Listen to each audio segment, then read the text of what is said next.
frère, depuis ta position, Stéphane Cissé, en Italie, sois salué.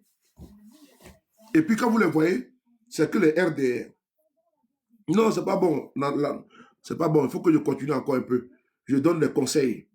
Et donc, mes sœurs, évitez, surtout les sœurs du RDA, là, je ne parle pas des sœurs parce que c'est les sœurs du RDA là, qui mettent au monde des bâtards comme ça. Là. Voilà, quand vous mettez des bâtards au monde, quand ils viennent sur nos panels, là, ils nous emmerdent. Voilà.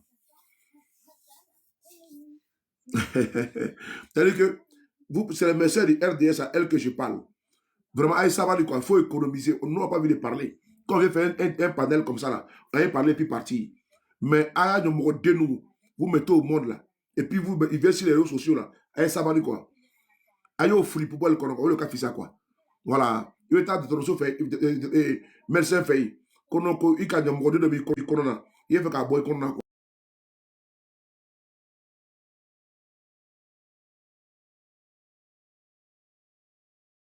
C'est mieux comme ça que de les mettre au monde, il va nous emmerder. Voilà. Quand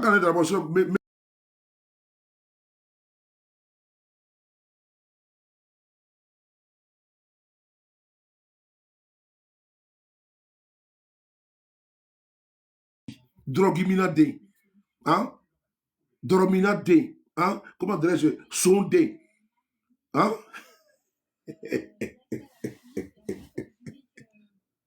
On continue. Ah tiens, quand je commence à faire, je suis mes turbules là. Ah ouais, ah ouais. Donc je continue. Donc, Alassane Ouattara. Donc, Alassane Ouattara, en 2010, en 2000, c'était en 2000 combien? En 2000, il a rejeté complètement le fait que lui, sa candidature soit rejetée. Oui, il a demandé pardon, Sandrine. Mais Sandrine, il faut écouter la vidéo. Il a demandé pardon. Mais il faut écouter la vidéo. Je vais expliquer pourquoi il a demandé pardon. Ça, c'est mon analyse à moi. Hein. C'est mon analyse à moi. Donc, il faut écouter. C'est mon analyse à moi que je vais vous partager. Voilà. On écoute Alassane Ouattara ici. Écoutez. J'espère que la communauté internationale saisira cet élément de trucage et que par conséquent, toutes les conclusions pourraient être tirées. Il serait inconcevable que les ressources des contribuables français, européens et autres soient utilisées pour essayer de conforter une mascarade et mettre en place une dictature de manière légale en Côte d'Ivoire. Voilà. Au PDCI, en revanche, c'est la surprise. Alassane Ouattara a dénoncé la décision de la Cour suprême à l'époque qui rejetait totalement qui rejetait sa candidature. Et donc, on peut critiquer une décision de la Cour suprême, non? D'ailleurs, quand il y a eu les élections en Côte d'Ivoire, Alassane Ouattara a demandé à ses militants, en 2000, M. Ouattara n'était pas candidat. En octobre 2000, là, M. Ouattara n'était pas candidat. Mais quand les résultats sont sortis, là, il a demandé à ses partisans de descendre dans la rue. On va écouter ici la vidéo. Parce que le RDR dit que Ouattara n'a jamais dit ça. Il a dit ça. Comme vous ne connaissez pas votre mentor, voici la vidéo qui est là. Voilà, on a gardé la vidéo là au show. Et puis ceux qui apparaissent comme les frères ennemis pourraient se rencontrer dans les heures qui viennent. Laurent Gbagbo se dit en effet prêt à faire participer le parti d'Alassane Ouattara au gouvernement. Ouattara qui a été Premier ministre en Côte d'Ivoire pendant plusieurs mois et qui a eu l'interdiction de se présenter à la présidentielle pour des raisons de nationalité contestée. Nos envoyés spéciaux Robert et Georges Minangwa l'ont rencontré il y a quelques jours. Ce que l'on redoutait est arrivé. À peine Laurent Gbagbo élu, Alassane Ouattara, l'exclu de la présidentielle, lançait ses supporters dans la rue. Voilà. Il y a quelques jours, nous avons rencontré... Vous avez entendu? À peine élu, Alassane Ouattara lance ses partisans dans la rue. On va l'écouter. Les spéciaux Robert et Georges Minangwa l'ont rencontré il y a quelques jours. Ce que l'on redoutait est arrivé. À peine Laurent Gbagbo élu, Alassane Ouattara, l'exclu de la présidentielle, lançait ses supporters dans la rue. Voilà. Il y a quelques jours, nous avons rencontré l'homme très controversé en Côte d'Ivoire. Voilà. Alassane Ouattara lançait ses supporters dans la rue. Ils sont allés même jusqu'à dire que le pouvoir se trouve dans la rue. Ali Koulibaly. Ils disent que le pouvoir se trouve dans la rue. En 2000, ils ne sont pas candidats. Hein. Mais ils décident d'aller revendiquer la victoire. Parce que le pouvoir est dans la rue. On a vu ce qui s'est passé. Pendant que Gbagbo prêtait serment, là, Ouattara cherchait à prendre le pouvoir. Comme il l'a fait en 93 à la mort du président Houphouët-Boigny. Vous comprenez? Donc, M. Ouattara a d'abord dénoncé son exclusion, le rejet de sa candidature. Mais c'était quand même légitimé, c'était normal. Comment quelqu'un qui est burkinabé, les voltaïques, les jours pairs et les jours impairs, il devient ivoirien. Il y a un problème. Voici quelqu'un qui est apparu en Côte d'Ivoire. C'est quelqu'un qu'on ne connaissait pas en Côte d'Ivoire avant 82. Il est apparu comme le nuage. Mobutu apparaissait dans les nuages là. Ouattara est apparu comme ça. Ouattara, il apparaît puis il disparaît comme un éclair. On va écouter ici une vidéo. C'est important parce qu'il est apparu en Côte d'Ivoire. On ne le connaît pas dans ces pays. On va voir ici. Écoutez ici. Écoutez ça. Puisque les résultats des investigations menées par la juridiction constitutionnelle permettent d'établir que celui-ci n'a eu cesse de se réclamer de la nationalité voltaïque ou burkinabé avant et après son apparition en Côte d'Ivoire en 1982. Avant et après son apparition en Côte d'Ivoire. Donc il est apparu en Côte d'Ivoire en 82. Donc 81, on ne sait pas où il était. 80, on ne sait pas où il était. 79, on ne sait pas où il était. Alors qu'il est né en 1940, combien là? Il est né en 1942. Donc de 42 jusqu'en 82, 40 ans, on ne sait pas où il était. À 25 ans, on ne sait pas où il était. À 30 ans, on ne sait pas où il était. À 40 ans, on ne sait pas où il était. Donc il avait disparu, quoi. Il était parti sur Mars. Ou bien Jupiter. Et puis il revient. Et il dit non, en 82, on dit, ben, il a quitté où? On dit il a quitté sur Mars. Où? Voilà ce dans quoi nous sommes. Et donc, il a même dénoncé. Donc, lui, sa candidature rejetée là, c'était fondé. C'était très bien fondé même d'ailleurs. Et donc, on pourrait critiquer, les RDA pourraient critiquer. D'ailleurs, en 2010, quand la Cour constitutionnelle a dit que Gbagbo a gagné les élections là, mais le RDA a dit non. Le RDA a dit non, Gbagbo n'a pas gagné les élections. Vrai ou faux? On va l'écouter ici là. Partagez les gars, s'il vous plaît. Ainsi, le dossier révèle qu'Alassane Ouattara, né le 1er janvier 1942 à Dimboko, qui a pu se rendre aux USA, s'est fait enregistrer dans les documents de voyage comme étant de nationalité. Donc, docteur Ibra, il est né à Dimoroko en 1942. Donc, de 1942, où il est né là. Donc, c'est en 1982 qu'il est revenu en Côte d'Ivoire. Il faut m'expliquer ça. De 1942. Il est né en 1942. Et donc, c'est en 82, soit 40 ans plus tard. Il était passé où? Tu peux me répondre ça? Puisque tu as écrit ici qu'il est né en 1942 à Dimokro. Allons sur cette base. Je n'ai pas dit qu'il n'est pas né à Dimokro. Hein. Tu m'avais parlé de ça? Je n'ai pas dit ça. Je t'ai posé une question ici. Il est né en 1982. Ok, on a compris. Mais de 42 là, à 82 là, il était passé où? Tu peux m'expliquer un peu? Puisqu'on a trouvé ses traces aux États-Unis. Mais il faisait quoi là-bas? Il était là-bas sous quelle identité? Sous quelle nationalité? Donc, le fait d'être né à Dimokro là, est-ce que ça fait de lui ivoirien? S'il suppose qu'il est né à Dimokro là, a-t-il gardé la nationalité ivoirienne ou bien il était voltaïque? On va écouter ici. Et qu'une fois à destination, il s'est fait inscrire à l'université de Pennsylvanie, à Drexel University, comme étant un étudiant ayant la nationalité voltaïque. Ok.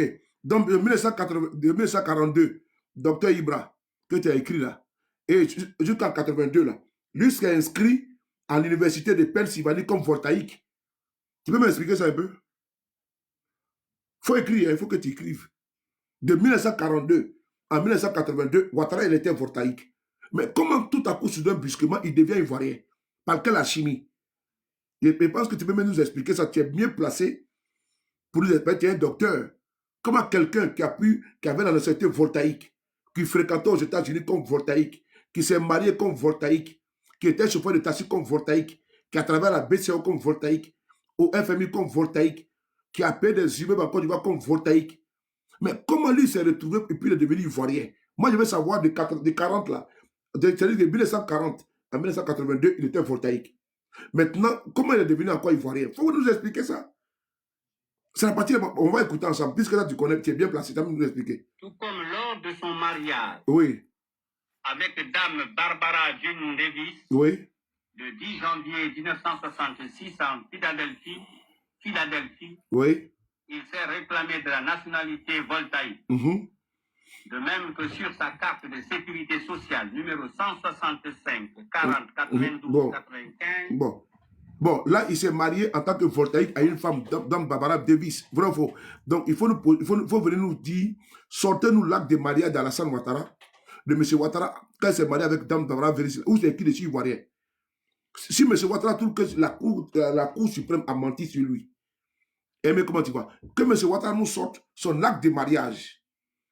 Les archives sont là, non? Il s'est marié avec Dame Barbara Davis, oui ou non? Bon, si s'est marié avec elle, il s'est marié en tant que qui? En tant que voltaïque ou bien en tant qu'ivoirien. Vous ne pouvez pas. Hier, là, moi, je me suis fait tromper par le RDR. Mais maintenant, mes yeux sont ouverts. Ah oui, quand j'étais petit, là, j'étais jeune, j'étais naïf, là, je me suis laissé emberlificoter. Je me suis laissé tromper. J'ai été roulé dans la farine. On m'a enfariné. Mais là, maintenant, là, où je peux te dire le bon gars de livret, on ne peut pas me tromper. Je ne suis plus un gawa. Donc maintenant, je veux savoir maintenant, quand il s'est marié aux États-Unis, là, il s'est marié en tant que quoi? Docteur Ibra, il faut écrire. En tant qu'ivoirien ou en tant que voltaïque, parce que les documents sont avec lui. Hein.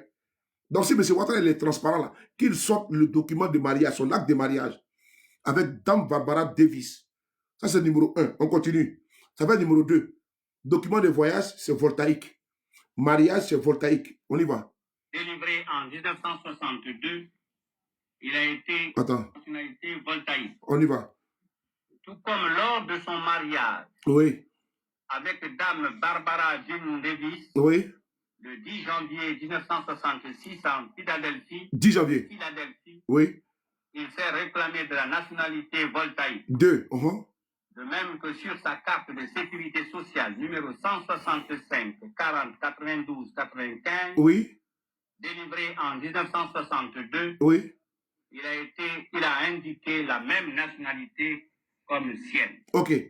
Donc, sa carte de sécurité sociale, là, que Ouattara nous sorte ça. La carte de sécurité sociale qu'il avait aux États-Unis, là, qu'il nous sorte, et puis c'est qu'il est ivoirien. Il ne faut pas nous emmerder. Vous allez attendre quand le monsieur il serait plus en vie pour nous dire non, vraiment, on n'avait pas le choix. Alors que nous, on voit la vérité, elle est là. La vérité, elle est là. Donc, vous voulez nous tromper. Donc, ça veut dire que ça, on a menti sur lui encore. Sortez-nous sa carte de sécurité sociale.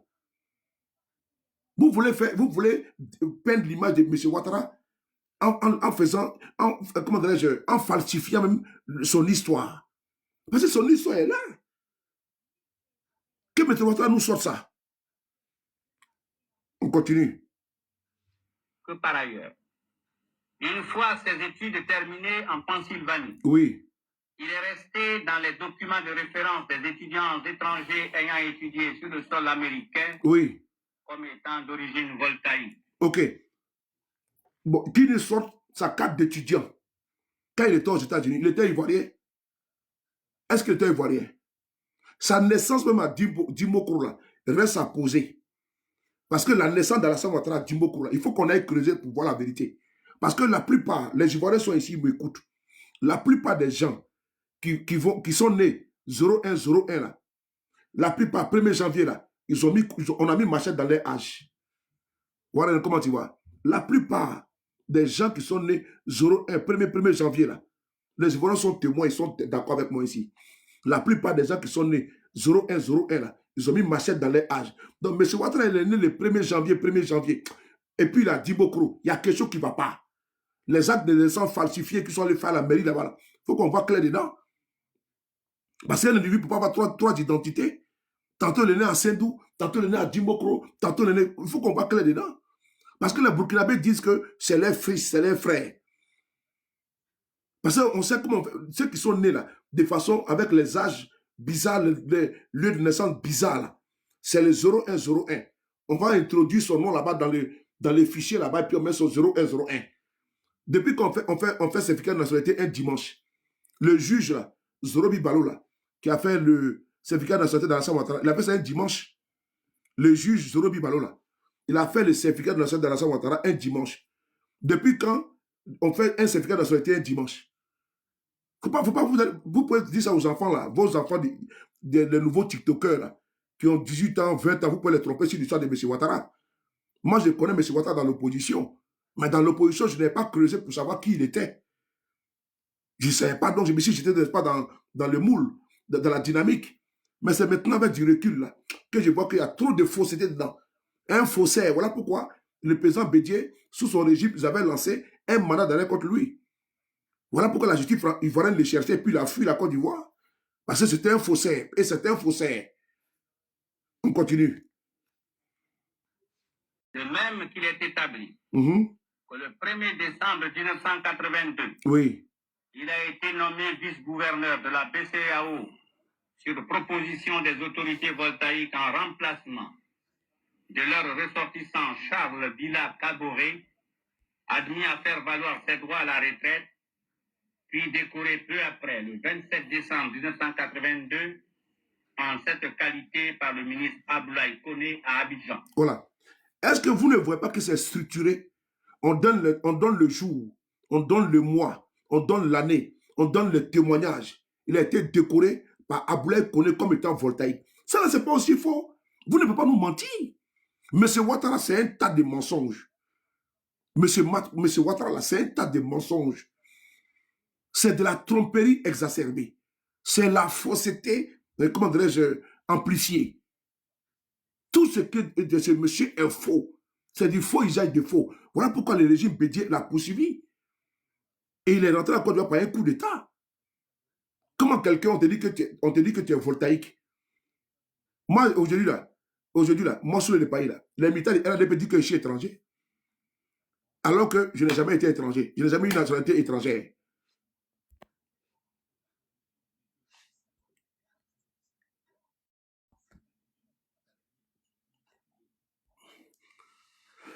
Jamais je n'ai eu. Mais c'est eux qui sont ici. Mais alors qu'ils soutiennent quelqu'un qui a fait tout son... C'est-à-dire qui a eu et toute son identité est voltaïque. Ils soutiennent une dame qu'on appelle Dominique Ouattara. Mais cette dame-là, elle n'a pas de village en Côte d'Ivoire. Mais ils la soutiennent. Mais ils traitent les autres d'étrangers. Lui-même qui suit, il dit ado là. Mais on dit qu'il a été décoré en Côte d'Ivoire comme voltaïque. Ça a commencé comment? Mais ça aussi, il faut cogiter et puis on cite les témoins. Parce qu'on veut effacer toutes les traces. Toutes les traces. C'est important. On n'a pas dit qu'il n'est pas ivoirien. On dit, mais comment il a fait pour être voltaïque et puis il est devenu subitement ivoirien? C'est ce que nous on veut savoir. Par quelle alchimie, quel procédé, quelle contorsion il a pratiqué et puis il est devenu ivoirien, de voltaïque à ivoirien. C'est ce que nous on veut savoir. C'est ce que nous on veut savoir. Parce que tout est là, tout est tracé, les dates, les jours, l'année, les témoins. On va continuer encore. Collègue Gladion, on continue. Considérant également que c'est en tant que voltaïque que Alassane Ouattara a été nommé de 1968 à 1973 au FMI en remplacement du sieur Justin Bézoulou de Zambie. Voilà. Est-ce que M. Ouattara n'a pas été nommé au FMI comme étant voltaïque en remplacement du Zambien Zoulou là? Est-ce que ce n'est pas le cas? Ou bien c'était ivoirien? Vous aussi, arrêtez de mentir aux gens. Oh, vraiment, c'est quoi ces conneries-là, mon frère? Mingil, comment tu vas, mon cœur? C'est quoi ces conneries-là? Ça encore, on va revenir dessus encore. Nous, on ne remet pas en cause la nationalité de M. Ouattara. Hein? Mais on est en train d'expliquer. Puisque les détecteurs d'étrangers, c'est chez vous là-bas. Hein? Les détecteurs d'étrangers sont chez vous là-bas. Il y en a qui ont les papas qui sont guinéens ici. Là. Chez vous, ils sont nombreux. C'est parce que je n'ai pas vu dans les games. Sinon, il y en a là. Les papas sont guinéens ici. Mais ils se font passer des fois comme étant les Ivoiriens typiques. Ils sont là. Ils sont avec vous là-bas. C'est eux qui sont les détecteurs. Il y en a qui sont maliens, des pères et des mères. Ils sont là. C'est eux qui sont des détecteurs d'étrangers en Côte d'Ivoire. Et ils sont les Ivoiriens multiséculaires. Les autres, les Ivoiriens n'ont pas de, comment dire, par opportunisme. Ils sont avec vous. Les plus grands xénophobes, là, c'est-à-dire que xénophobes, là, c'est différent, n'est pas des tribalistes. Hein. Les plus grands xénophobes, là, rejettent de l'étranger, là. C'est les militants du RADP. Ceux qui servent sur la xénophobie, là, qui étaient les fonds de commerce dans l'opposition, là, c'est le RADP. C'est eux qui se sont dressés comme étant les défenseurs des étrangers en Côte d'Ivoire sous les autres régimes. Mais aujourd'hui, là, ceux qui sont dans l'exacerbation du rejet des étrangers là, en Côte d'Ivoire, c'est les militants du RADP qui mettent les caméras pour insulter les pays de l'AES, tout confondu, qui insultent les Burkinabés, les Nigériens, les Maliens, on les voit ici. Dans l'opposition, ils ont fait de ça leur fonds de commerce. Au pouvoir, ils font de ça leur fonds de commerce également. Vous pensez que nous, on est cons? C'est les tonneaux vides là qui vont vous écouter, puis vont croire que non, que votre parole, c'est parole d'évangile. Sinon, quelqu'un de lucide là, va aller écouter RADP comment? Des gens qui sont inconstants, incongrus. Ils sont dans l'opposition, ils s'agrippent sur les étrangers pour faire de ça leur fonds de commerce politique. Ils sont au pouvoir, ils font également la même chose, inversée. C'est quoi ce truc-là? Donc, un exemple, ils sont dans comme un opposant en France, il est opposant, il dit donc, il faut que l'immigration est bonne pour la France, il faut qu'on donne le papier aux étrangers. Et quand il vient au pouvoir, il commence à traquer les étrangers. Voilà, c'est comme ça le RADP. Voilà, on a vu ici à Marcoussis, Alassane Ouattara est en train de plaider pour les 2 millions de Burkinabés en Côte d'Ivoire. D'après Ben Amadou Ben Soumaoro, quand Alassane Ouattara était. C'est-à-dire que c'est ça, il voulait faire de ces personnes-là son vivier électoral. Vous pensez qu'on est con? C'est érigé en défenseur pour que demain, il puisse en tirer les dividendes. Pour dire que c'est Ouattara qui nous a défendu, on a eu la carte d'identité, il faut qu'on vote pour lui. Vous avez profité des étrangers en Côte d'Ivoire. Et c'est vous aujourd'hui qui êtes, n'est-ce pas, dans le rejet des étrangers. Les xénophobes primaires, c'est vous, et congénitaux, c'est vous. C'est vous les xénophobes siéfiés dans ces pays-là. Si tu cherches xénophobe et puis tu dépasses un RDR, c'est que tu n'as pas trouvé dans ces pays-là. Tu cherches un xénophobe, tu n'as pas trouvé au PPACI, au PDCI, ni au GPS. Les xénophobes, là, ceux qui passent le temps à faire des vidéos contre les pays de l'AES, il faut demander aux Haïtiens, au peuple de l'AES, ils vont te dire que systématiquement, on va pas dire que le peuple de Côte d'Ivoire à côté, parce que c'est des égarés, là, une minorité d'apatrides, comme le farfelu qui s'est levé à Bobo pour menacer quand le président nigérien a parlé. Mais lui-même, là, c'est un Malien de père et de mère, et puis il est caché à Bobo, puis il menace les Nigériens. La plupart, les RDS, c'est un parti qui est rempli d'apatrides, les Ivoiriens nouveaux, les voleurs de terre, les voleurs de cartes d'identité, les faussaires. On continue. Au surplus, l'intéressé dans ses relations et transactions d'intérêt privé Oui. s'est toujours présenté comme ayant la nationalité voltaïque. Puisqu'il C'est-à-dire que même quand il faisait les trucs en privé, là, les transactions, ouverture de comptes bancaires, achat immobilier, il écrivait voiture, tout, il disait qu'il était voltaïque. On va écouter l'exemple ici. Au sort des investigations qui s'est ouvert dans les écritures bancaires de la CIB, Oui. les comptes numéro 30 010 076 005 000 et 30 121 415 M, en indiquant qu'il avait la nationalité voltaïque, possédant le passeport diplomatique voltaïque, Voilà. numéro 457 du 23 décembre 1978. Ok. Il a ouvert des comptes bancaires avec un passeport diplomatique. Parce que pourquoi? Il était un haut fonctionnaire. Je précise une chose, c'est important. Je précise une chose. Quand il dit ça, ils vont te dire, ah, que mais le passeport diplomatique, là, on peut l'obtenir sans en avoir la nationalité. Ça, c'est vrai. Par contre, là où il y a les bas blesses, il y a les hic. Est-ce qu'on peut se marier avec un passeport diplomatique? Non. On ne peut pas se marier avec un passeport diplomatique. C'est un document de voyage. C'est un passeport diplomatique. On peut se marier avec ça. Tu prends ta pièce d'identité. Est-ce qu'on peut fréquenter avec un passeport diplomatique? Non. Mais Alassane Ouattara, il est parti aux États-Unis comme étant voltaïque. Il n'avait pas de passeport diplomatique en ce moment. Quand il était chauffeur de taxi aux États-Unis, il était voltaïque. Il n'avait pas de passeport diplomatique. Sa sécurité sociale, là, c'était voltaïque parce qu'on te demande d'envoyer, comme ici en France, on te demande d'envoyer ton acte de naissance. Ton acte de naissance. Pour faire ta sécurité sociale, ta pièce d'identité, tu envoies. Des photos, tu envoies. pour faire ta sécurité sociale, ici en France. Donc, tu mets dessus, né à tel endroit, nationalité, quoi, ivoirienne, il peut même ivoirienne, non? Ou la Côte d'Ivoire n'existait pas. La Côte d'Ivoire existait très bien, mais il a écrit dessus voltaïque. On continue. Qu'en outre, à l'achat des immeubles Signal, Oui. Kodio et Boukouré, Oui, il s'est désigné qualité d'acheteur oui, dans les 2 actes notariés établis par Maître Kwaku Conan Daniel oui, en date des 11 avril 1980 et 20 août 1984 oui. comme ayant la nationalité burkinabé. Voilà. Bon. Est-ce qu'il n'y a pas de détails? Est-ce que, comme ça, est-ce qu'il n'y a pas de détails dans ça là? On cite même, il achète les immeubles. On donne également le notaire avec lequel ils ont acheté. On donne le nom du notaire. C'est que tout a été, le travail a été bien fait. Ah, les gars. Le travail est là. Est-ce qu'il n'y a pas, on donne tous les éléments d'appréciation ne sont pas là. Il a acheté en telle année, il a acheté avec telle personne, tel immeuble, tel notaire, tel document l'a donné. Tout est là. Est-ce qu'on peut nier ça? Si tu n'es pas un mouton, si tu n'es pas, comment dirais-je, un égaré, tu vas venir défendre l'indéfendable. Il faut être un avocat du diable pour défendre cette cause perdue. En conformité du reste avec la nouvelle appellation de l'ex-Haute-Volta, alors qu'il a toujours affirmé posséder les cartes d'identité ivoiriennes le 19 avril 1982 et 22 octobre 1990. Vraiment? Considérant qu'il est en toute hypothèse difficile Oui. d'admettre qu'un Ivoirien d'origine, né de parents eux-mêmes Ivoiriens d'origine, Oui.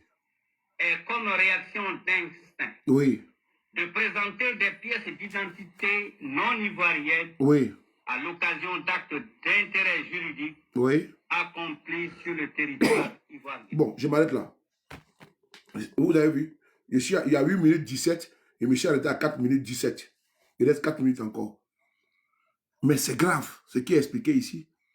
Et ça là, nous allons, quel que soit Alpha, il faut qu'on aille maintenant, ce qu'on doit faire, c'est d'aller sur ces traces aux États-Unis pour aller voir, parce qu'on peut trouver là-bas, à travers les avocats, son mariage, son acte de mariage, comment on appelle ça, on va tout chercher ça, parce que le faux là, plus jamais ça dans notre pays. Ben, ça a coûté trop de vies humaines en Côte d'Ivoire. Trop de vies humaines en Côte d'Ivoire. Ça, c'est important. Donc, je ferme la parenthèse. Je reviens sur le cas du jeune frère Ziggy Ibrahim. Le gars tapoté, on n'a pas ce tapotage-là. On est à près de combien de mille de vues là? Ok, bon, continuez de tapoter. C'est important. Merci, président. Donc, Ziggy Ibrahim, il a parlé, il a fait une vidéo. La Cour constitutionnelle s'est sentie épinglée. Et donc, les autorités policières l'ont arrêté. Ils ne l'ont pas arrêté. Ils l'ont brutalisé. Ils l'ont agressé. Ils l'ont humilié. Oui. Parce qu'ils se sont déportés chez lui à domicile. Ils ont fracassé la porte. Et puis, ils ont même volé sa télévision. Sa télévision a été prise. Ils sont partis avec ça. Est-ce que ça ce n'est pas une arrestation? Ça, c'est les pratiques des barbouzes. C'est les pratiques des gangsters, des brigands et des malfrats. Parce que quand les malfrats arrivent chez toi à domicile, ils mettent tout en sac. Ils renversent tout. Donc, c'est les pratiques des voyous. Il n'a pas été convoqué dans un commissariat de façon normale pour dire, bon, monsieur Ziggy, ok, la PL se sent bien de vous. Non. Ou bien dans une gendarmerie, une convocation. Non.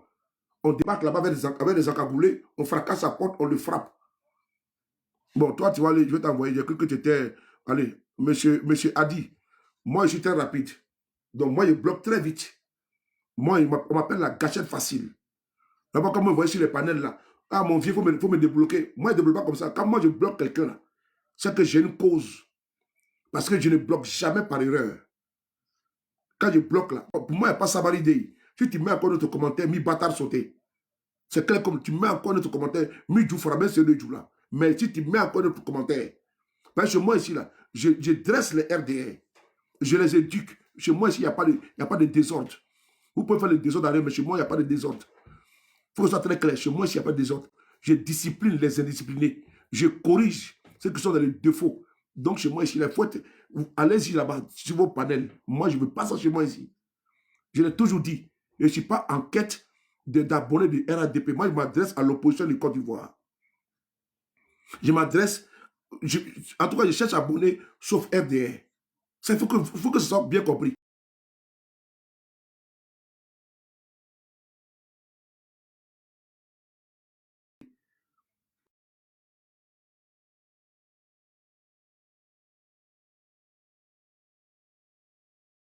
Mais nous sommes nombreux. Au Nigeria, des millions d'habitants, donc je n'ai pas de problème.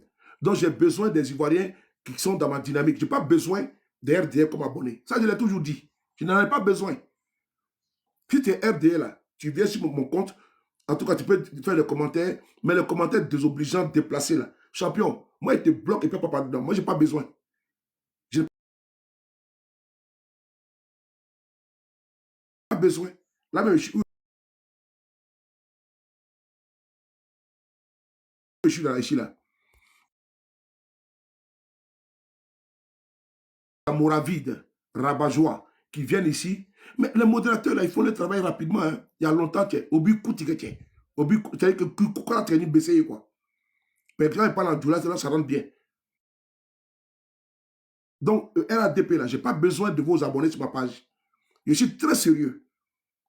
Je n'ai pas besoin d'abonnés RHDP. Moi-même, je me vante avec ça. S'il faut que ma page soit avec 0 abonnés,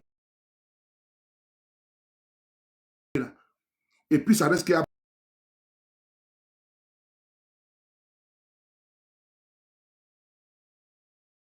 de moi là, vous me persécutez, je n'ai pas besoin de votre abonnement. Désabonnez-vous de ma page, allez-y chez vous là-bas. Parce que moi, je sais qu'avec les panafricains, avec les Ivoiriens concis et concis précis, avec les Africains concis et précis, avec les Africains tout court, de tous les pays là,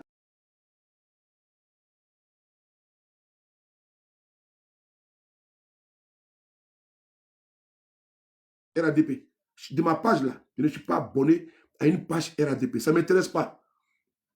Toutes mes pages là, je ne suis pas abonné à une page RADP.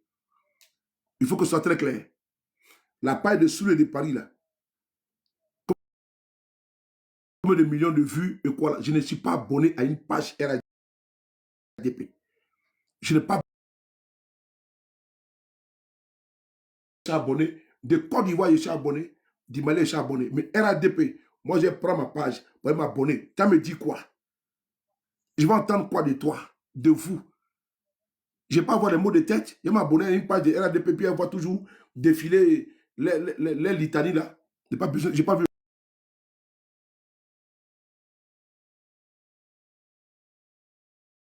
Je n'ai pas besoin d'entendre ça.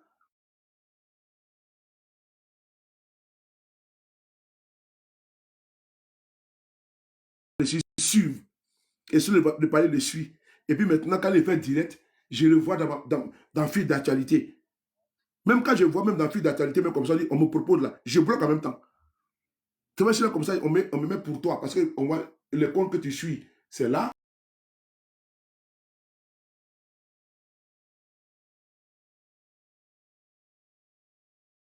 On met pour toi des panafricains, de mes frères et sœurs de l'AIS. Ça, eux là,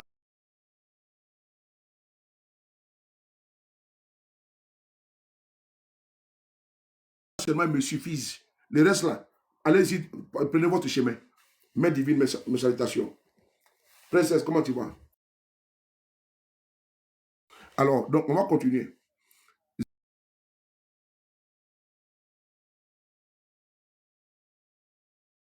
Ziggy Ibrahim.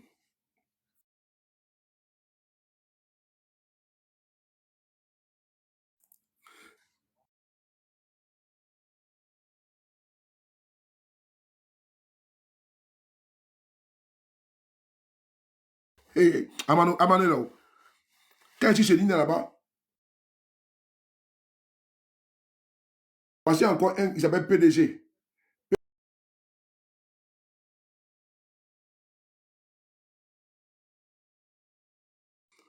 Donc, je continue. Ziggy Ibrahim, qui est ici, là, le jeune frère, là.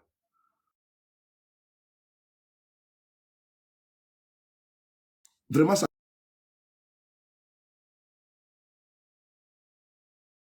Il n'a pas appelé à aller assassiner quelqu'un. Il n'a pas dit à quelqu'un. Mais vous le prenez, vous le mettez en prison. Il y a aussi mon frère, un de ses frères ici également, Walina Koulibaly, de l'opposition, précisément de GPS. Il sera jugé demain.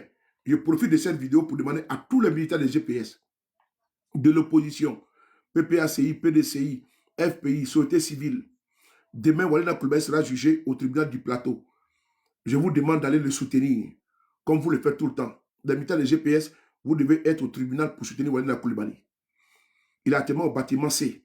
Son seul crime, qu'est-ce qu'il a fait? Il est marié à une femme burkinabé. Peuple burkinabé, écoutez bien ce que je vous dis. Ce qui est arrivé à Alino Faso, là, ça arrivé à nos frères de Côte d'Ivoire. Un frère, il s'appelle Walina Koulibaly. Il est marié à une femme burkinabé.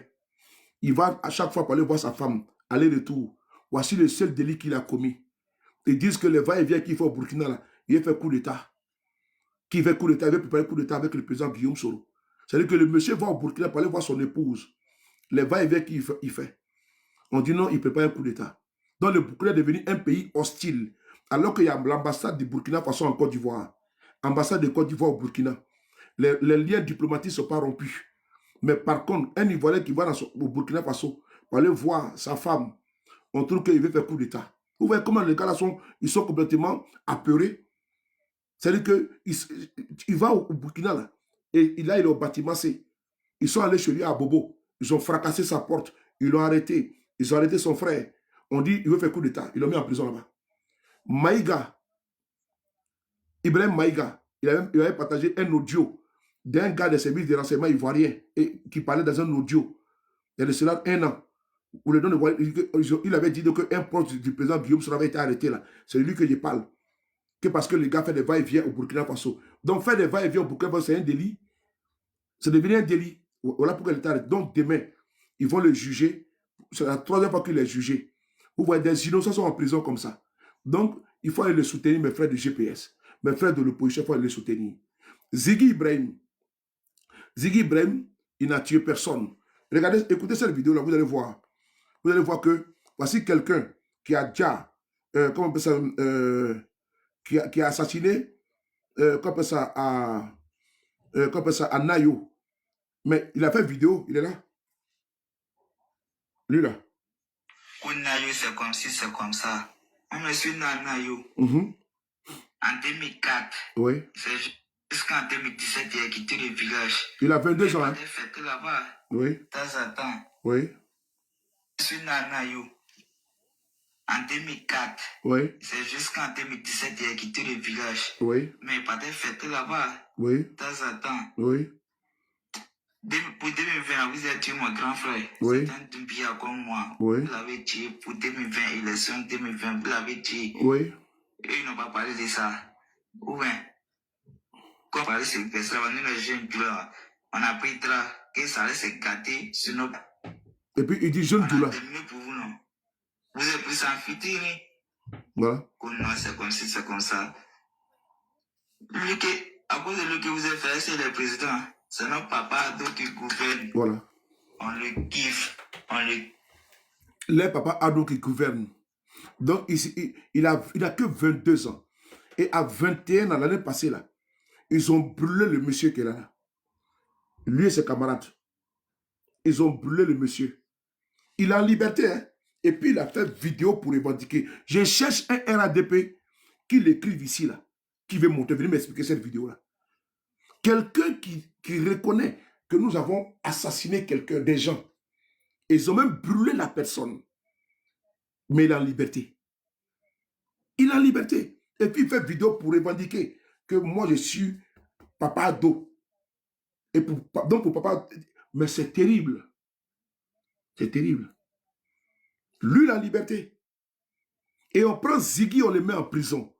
Et il est obligé d'écrire courrier pour demander pardon. Voici la Côte d'Ivoire d'aujourd'hui.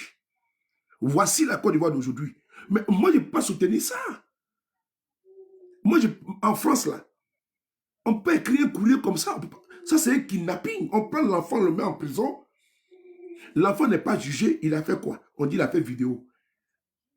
Mais voici quelqu'un qui fait vidéo. Il reconnaît qu'il a assassiné quelqu'un. Qu'il a brûlé quelqu'un. La vidéo, elle est là. Tout le monde entier a vu. Mais elle est en liberté. Oui, on est en Côte d'Ivoire. Mais c'est Ziggy qui a oublié de faire courrier pour dire pardon. C'est ça la démocratie de Alassane Ouattara? C'est ça la démocratie du RADP? Il y a un problème.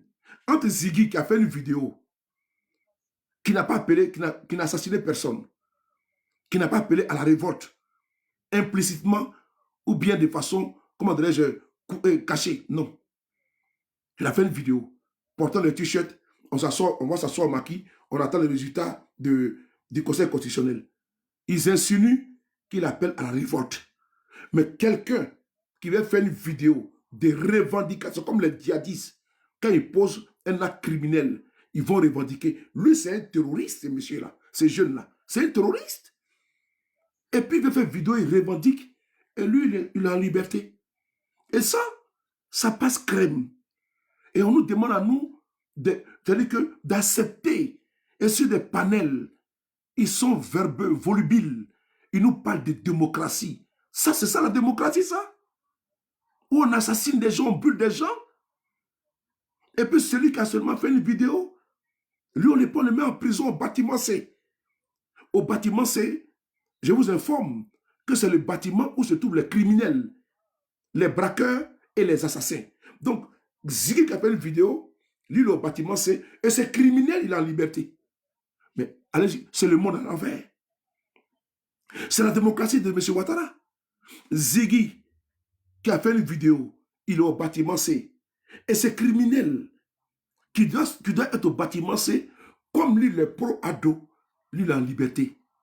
Voici pourquoi nous, on combat le régime fasciste, barbare, criminel, violent, assassin, kidnappeur, massacreur de M. Ouattara. Notre combat est basé sur ça. Parce que ces gens sont un danger pour notre pays. Ça, c'est dangereux pour notre pays. Que des criminels peuvent se mettre sur les réseaux sociaux pour revendiquer les crimes. Et comme ils sont du côté du président du parti au pouvoir, eux, ils ne sont pas inquiétés. Mais Walina Koulibaly, comme il est GPS, il va au Burkina Faso, il est inquiété. Ziggy Ibrahim, comme il est PPACI, il est inquiété. Innocent Yao, comme il est PDCI, il est inquiété. Mais il y a un problème. Et les criminels du RDR, eux, ils sont tranquilles. Voilà pourquoi notre devoir, peuple ivoirien, c'est de nous battre et de ne pas laisser ça passer.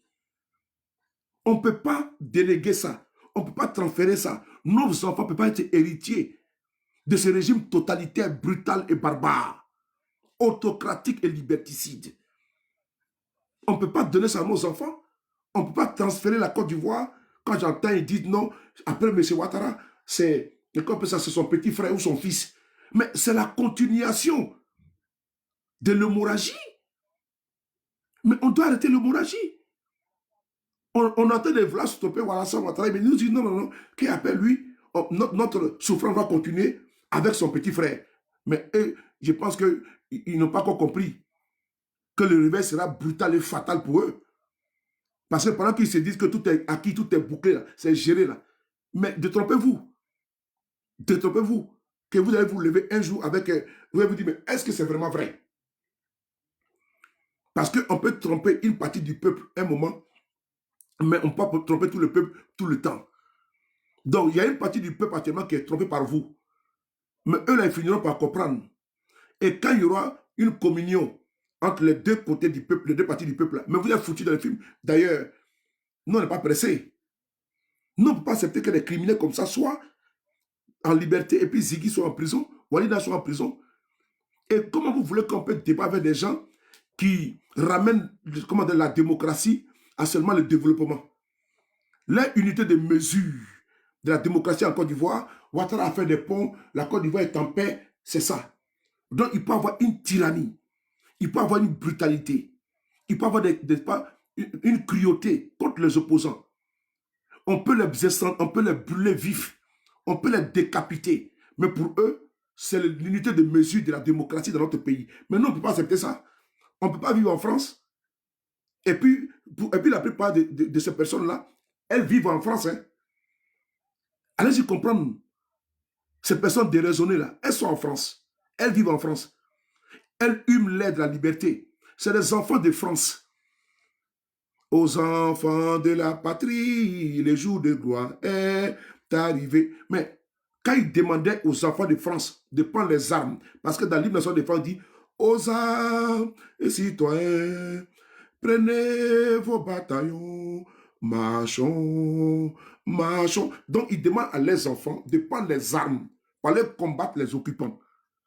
C'est ça, au plus du sang des patriotes français. Les patriotes français sont morts par millions pour libérer le pays. Quand ces vadrouillards sont ici en France, ces charognards sont en France, ils bénéficient de la liberté de la France. Mais cette liberté a été acquise au prix du sang, au prix des sueurs, au prix des sacrifices, des handicaps des Français. Des martyrs français sont morts pour libérer la France.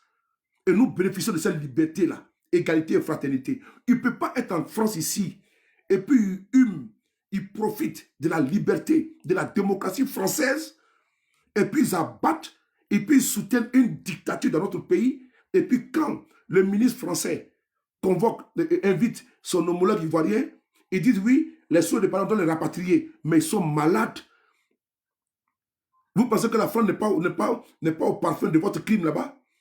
Même si aujourd'hui la France traite avec votre régime, mais c'est parce que aujourd'hui là, vous servez la France aussi également, les intérêts ne sont pas menacés. Le général de Gaulle a dit, la France n'a pas d'amis, la France n'a que les intérêts. Vous pensez que la France aime vos beaux yeux? Vous pensez que la France, là, elle vous aime? Vous mentez? La France a travaillé tous les régimes en Côte d'Ivoire. Elle a travaillé avec Bédié, elle a travaillé avec Gbagbo, elle a travaillé avec Guéhi, elle a travaillé avec Oufoué. Mais pendant qu'elle travaillait avec Oufoué, là, Gbagbo était ici en exil. Pendant qu'elle travaillait avec Bédié, là, Ouattara était ici en exil. C'est ça aussi également. Pendant qu'elle travaillait avec Bédié, Guéhi, là, Bédié était ici en exil. Voilà. Pendant qu'elle travaillait avec Gbagbo Laurent, Ouattara ici était en exil. Est-ce que vous avez compris? Et pendant qu'elle travaille avec vous, là, nous on est ici, tu es ici en France également. Vous pensez que la France, elle vous aime trop? La France n'a que des intérêts. Le général de Gaulle, elle n'a pas d'amis. Il faut mettre ça dans votre repli. Blaise Compaoré, il a fait 27 ans au pouvoir au Burkina Faso. Il était l'un des alliés. Il était le représentant de la France-Afrique. Mais Blaise Compaoré, là, actuellement, là, il a été chassé par le peuple burkinabé. La France n'a pas pu intervenir. Même aujourd'hui, il est en Côte d'Ivoire, il ne peut même pas mettre les pieds en France. Alors qu'il a servi la France. Il a pris l'argent des Burkinabés pour envoyer ici en France, dans les Djemé. Mais les personnes non grata aujourd'hui en France. Ali Bongo, il est ici actuellement en France. Il ne peut même pas mettre les pieds en Angleterre. Donc sa famille est là-bas. Lui qui était le fils de Omar Bongo Ondimba. Ali Bongo. C'est parce qu'il a AVC qu'on le laisse à cause de sa santé. Ali Bongo, il est bloqué en France. Il n'a même pas papier pour aller en Angleterre à côté là. Alors que moi, sur le de Paris, je me lève dès matin. Ici là. Je me lève dès matin. Voici mon Bordeaux, même ce soir. Je me lève ce soir. Je vais à la gare du Nord. Je prends mon train. Je prends mon train. Je vais en Angleterre. Ali Bongo. Le puissant Ali Bongo est bloqué en France. C'est ça la vie. Voilà. Moi, je me lève. Voici mon Bordeaux qui est là. C'est devant moi. C'est couché là. Voilà. C'est mon Bordeaux qui est là. Mon Bordeaux est là. Je vais à la gare du Nord. Je prends le train. Je vais en Angleterre. Je vais à Charles de Gaulle. Je prends mon avion. Je vais en Angleterre. Mais Ali Bongo ne peut pas faire. Alors que Ali Bongo a servi la France. Même en Angleterre, il partait là-bas, les orchestres, il dépassait des millions de livres. Il a des maisons de luxe là-bas, en Angleterre. Mais sans papier pour entrer n'a pas. La famille Bongo, on a vu ce qu'ils ont fait. Ils ont volé l'argent du Gabon. Ils ont payé des immeubles ici, tout. Mais Ali Bongo, il est où aujourd'hui? Vous pensez que la France vous aime trop? Et donc la femme, elle est tellement, elle aime trop Alassane Ouattara, elle est tellement puissante. C'est la France qui l'a installée. C'est les bombes français qui ont installé Alassane Ouattara au pouvoir. C'est Sarkozy qui a installé Ouattara au pouvoir. Mais vous le savez pertinemment. C'est Sarkozy, c'est les bombes là.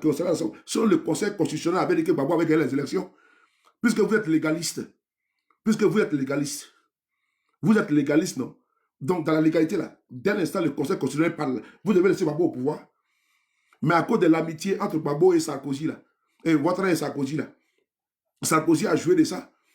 Donc, par l'entre-gens de Sarkozy, Ouattara a atteint son objectif. Depuis quand il y a eu une élection, dans ce monde-là, et puis c'est les bombes qui installent quelqu'un. Vous avez vu ça où? Il y a eu élection au Gabon. Hein. Au même moment, il y a eu élection au Gabon entre Jean Ping et puis Ali Bongo. Jean Ping a gagné les élections. Est-ce qu'ils sont intervenus pour installer Jean Ping au pouvoir? Ali Bongo a plutôt fait descendre, n'est-ce pas, une escouade de gardes républicaines pour aller massacrer au QG, n'est-ce pas, de Jean Ping, au Gabon, à Libreville. Il y a eu élection au Togo. L'opposition a gagné.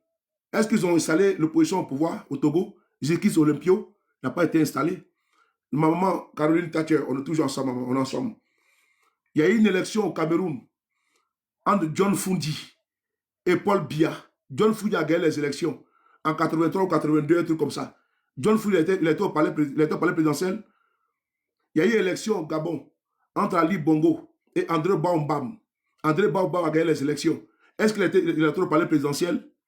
Il y a eu une élection entre Paul Biya et, comment dirais-je, Maurice Kamto. Maurice Kamto a gagné les élections. Vous l'avez vu au palais présidentiel? Vous avez vu les bombes dedans? Il y a eu une élection ici avec Issa Chiroma Bakari l'année passée, avec Paul Biya. On a vu les résultats ici. Est-ce que Issa Chiroma est au palais présidentiel? Le Conseil constitutionnel a dit qui a été élu. Le Conseil constitutionnel a dit que Paul Biya a été élu. Face à Chiroma, face à Maurice Kamto, face à John Fundi. La même chose s'est passée au Gabon, Ali Bongo, et face à Jean Ping et André Baombam. Ça s'est passé également au Togo. Est-ce qu'on a vu? Mais en Côte d'Ivoire, c'est parce que Ouattara était l'ami de Sarkozy qu'ils ont profité puis l'ont installé au pouvoir. Donc ça, on le sait. C'est parce que la France avait ses intérêts en jeu. Donc demain, là, quand ils n'ont pas besoin, ils vont les chasser. On a vu des cas ici avec Bokassa, Jean Bedel Bokassa, en Centrafrique, avec David Dako. On a vu, quand ils ont eu Bokassa, là, ils prenaient les diamants de Centrafrique là, pour donner ça à Giscard d'Estaing. Le président français, Giscard d'Estaing, là, Bokassa prenait le diamant des Centrafricains pour lui donner. Voilà. Mais quand ils ont vu que lui-même, il appelait De Gaulle papa. De Gaulle dit, il ne m'appelle plus papa, il dit, oui père. Il appelait papa ici. Mais quand ils ont, c'est en Côte d'Ivoire qu'il allait moisir là-bas. Il a payé des châteaux ici en France. Mais Bokassa, là, c'est le président Houphouët-Boigny qui l'a accueilli là-bas, dans la résidence des hôtes, là-bas en Côte d'Ivoire. C'est là-bas qu'il était nourri par l'État ivoirien. Bokassa. Il avait les larmes que pour pleurer. C'est sur YouTube. Alors qu'il a servi la France, il était soldat français. Il a servi dans l'armée française. Mais quand il a pris le pouvoir, la France l'a soutenu. Il a été couronné comme l'empereur. Les chevaux sont quittés en France. OK? Avec l'habillement, tout. Mais il est où aujourd'hui? Quand ils ont vu qu'ils ne savaient pas, ils l'ont jeté. OK? C'est important. N'oubliez pas également Hissène Habré au Tchad. Ils se sont servis de lui. Quand ils ont eu besoin de lui, ils l'ont jeté. Vous pensez que vous êtes tellement aimé par la France. Vous êtes tellement aimé par la communauté internationale. Ce qui se passe aujourd'hui en Iran. Mais qui a installé le Shah d'Iran? Sa famille là. Ils avaient pratiquement la royauté près de 2500 ans. Le Shah a pris le pouvoir en 1941. En 1953, il y a eu la révolte. Il a fui, il est venu en Angleterre. C'est la CIA qui a réinstallé le Shah d'Iran. Le Shah d'Iran. Mais il a commencé, même le président Jimmy Carter s'est rendu en Iran, alors qu'il y avait la répression sauvage qui s'abattait sur le peuple iranien du Shah d'Iran. Mais malgré ça, Jimmy Carter a dit que c'était un îlot de stabilité en Iran. La révolte s'est accentuée, s'est amplifiée. Mais à un moment donné, là, il y a eu une rupture. Pourquoi? Parce qu'il a augmenté unilatéralement le prix du pétrole. Mais les Américains l'ont lâché. Et puis ils ont commencé à soutenir l'Ayatollah Khomeini. L'Ayatollah Khomeini était réfugié en Irak. Les Shah d'Iran, là, ils ont drogué l'Ayatollah Khomeini en 1964. Ils l'ont jeté, puisque c'est la frontière, ils l'ont jeté en Irak. Et comme il était toujours influent, le Shah d'Iran a demandé à la communauté internationale, ses partenaires, de de l'envoyer loin de l'Irak. C'est ici la France qu'il est venu en France. Il est venu en France ici. L'ayatollah Khomeini était ici en France. C'est ici qu'il a enregistré les cassettes pour envoyer à ses parents, à ses frères, à ses partisans de continuer le combat et à son armée. C'est de la France qu'il est quitté ici pour aller où? Pour aller en Téhéran. Quand le Shah d'Iran a fui en janvier 1979, il est rentré, il a pris le pouvoir. Il a réuni les ayatollahs. Il était le guide de la révolution. C'est important. Mais il s'est retourné contre la France. Il s'est retourné contre les régimes, quoi. Comme tous les moulins sont retournés parce qu'il a dit qu'il avait fait la démocratie surtout. Et après, il s'est retourné contre eux. Mais quand ils se sont retournés contre les soutiens, là, ils ont soutenu maintenant, comment dirais-je, Saddam Hussein en 1980. Saddam Hussein, je ne me trompe pas, en 1980, il est intervenu, il a fait intervenir, puisque n'oubliez pas que en Irak, en Iran, c'est les chiites, les Perses, et également en Syrie, pardon, en Iran, pardon, et en Irak, il y a les chiites également. À l'époque, les Iraniens étaient 30 millions d'habitants et les Irakiens 13 millions d'habitants. Mais Saddam Hussein a eu le renfort des États-Unis et autres pour attaquer comme on peut savoir, l'Iran sous des prétextes fallacieux de problèmes de terre et autres. Mais ça n'a pas empêché. Mais Saddam Hussein, là, qu'ils ont pris pour attaquer l'Iran, là, il n'a pas pu atteindre son objectif. Mais plus tard, lui-même, il a été exécuté ici en 2003. Les États-Unis sont intervenus pour dire que Saddam Hussein il veut fabriquer des armes de destruction massive. Ils ont montré un flacon, Colin Powell, au siège de l'ONU, pour dire que le flacon là contenait de l'anthrax. Et donc, ils ont payé de l'uranium au Niger. La France a fait barrage avec Jacques Chirac en 2003. En ce moment, Dominique de Villepin était ministre des Affaires étrangères au Conseil de sécurité de l'ONU. Il dit la vieille France ne peut pas soutenir cette aventure des États-Unis. George Bush était président des États-Unis. Mais ils sont intervenus malgré ça. Saddam Hussein, il a été pendu en plein mois de carême. Et donc, c'est les intérêts. C'est les intérêts. Donc aujourd'hui, là, Ouattara fait les intérêts des Français, il fait les intérêts des Américains. Mais dès l'instant, ils vont voir que Ouattara n'est plus serviable, et puis Ouattara n'est plus dans leur dispositif. Mais ils vont les jeter. Ils vont les jeter. Et puis dès l'instant, il y aura un changement de pouvoir. Et c'est la Côte d'Ivoire qui les intéresse. Hein. Et tant que les intérêts ne sont pas mis en jeu, là, ne sont pas remis en cause, là, mais eux, ils s'en foutent. Hein. Que ce soit Maclac, là, ils s'en foutent, pourvu que les intérêts soient tranquilles. Et Venezuela, l'intervention qui a eu lieu, mais Trump a dit la vérité. Il dit que c'est à cause du pétrole. Ils vont se faire beaucoup de blé. Vrai ou faux? Parce qu'ils ont vu que Maduro ne les arrangeait pas. Il a été kidnappé. Mais si Maduro faisait l'affaire des Américains, là, mais il y a longtemps que j'allais le laisser tranquillement. Mais le monde, là, c'est une affaire comme ça. Ce n'est pas Ouattara qui intéresse les Français, les Américains ou les Chinois ou les Russes. C'est les intérêts ma intérêt. Your intérêt, ma intérêt. C'est comme ça. Donc, dès qu'il gagne pour moi dedans, c'est bon. Donc, si vous pensez que la France va prendre des activités pour vous envoyer sur un plateau d'or, mon ami, on peut faire quelqu'un avec ça. Ce n'est pas possible. Comment des criminels comme ça dans notre pays, dans un pays des droits, comment quelqu'un ils exécutent quelqu'un. Ils sortent parce qu'ils sont militants d'un parti politique, ils vont exécuter quelqu'un. Et puis ils font une vidéo, ils revendiquent. Mais lui, il est en liberté. Et Ziggy Ibrahim est obligé de faire courrier. Demander pardon. Vraiment, quand j'ai vu le courrier, il dit, vraiment, notre pays est tombé très bas. Voici un jeune qui est innocent, qui est en prison. Un enfant. Mais pour sortir, il faut qu'il demande pardon. Et puis s'il sort, c'est fini, il ne pourra plus parler.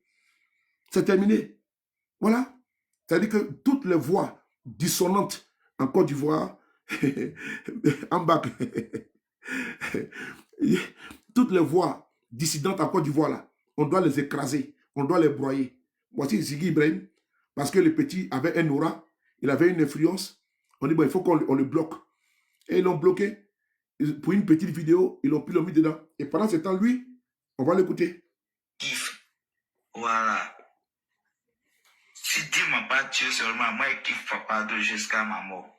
Voilà. Ouais. Donc, ils mettent le nom de Abdo devant. C'est-à-dire que ce soit les brouteurs, les criminels, et tous mettent le nom de M. Alassane Ouattara devant pour commettre les forfaits. Mais M. Ouattara, il voit tout ça. Mais si vous voyez que nous sommes durs envers lui, Si tu as choisi voleur, on va t'appeler voleur. Si des criminels vont commettre des crimes, et puis ils viennent se retrancher derrière le militantisme RDR, RADP. Mais nous, on dit que lui qui les protège, c'est M. Ouattara. Puisque c'est sous son parapluie qui sa coupole. Donc, ils vont le commettre un crime, un braquage, non, ici, RADP. Et puis, on le laisse en liberté. C'est comme Al-Mustafa. Voici un repris de justice.